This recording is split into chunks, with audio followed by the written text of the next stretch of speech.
In this video, I'll be covering most of the muscles of the body. If we remember, this was the pectoralis major, and under it is the pectoralis minor. We can partially see part of it here, pectoralis minor, and part of it here. On the slide, we can see it a little bit better because the pecs have just been cut away. These abduct the scapula, and again, they are deep to the pectoralis major. The rectus abdominis, often referred to as the abs, have the action of forward flexion of the trunk.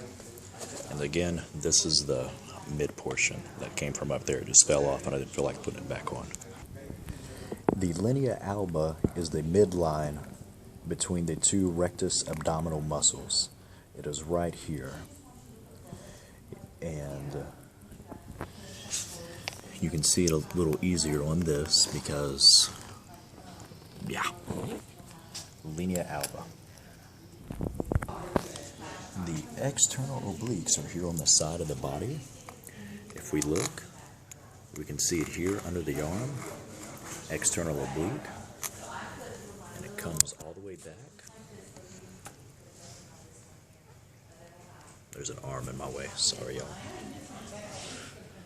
External oblique is here, and it is for lateral trunk flexion, which means bringing your body sideways. Like if you were to reach down and touch this arm to this knee, bringing your body this way is lateral flexion.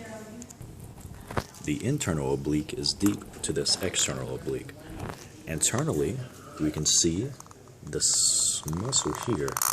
This is the internal oblique, and it's basically used for the same thing. I made a mistake. This muscle is the transverse abdominis, which is deep to the internal oblique. There is the external oblique, the internal oblique, and then the transverse abdominis. And this compresses the abdomen. There are spacers here on the rib cage. These are called external intercostals. They lift the rib cage. The internal intercostals are deep to the external intercostals. If we flip this over, we can see them here, and they pull the ribs together. The quadratus lumborum, which is on either side of the spine, is for the lateral flexion and extension of the lumbar vertebral column. We can see these here,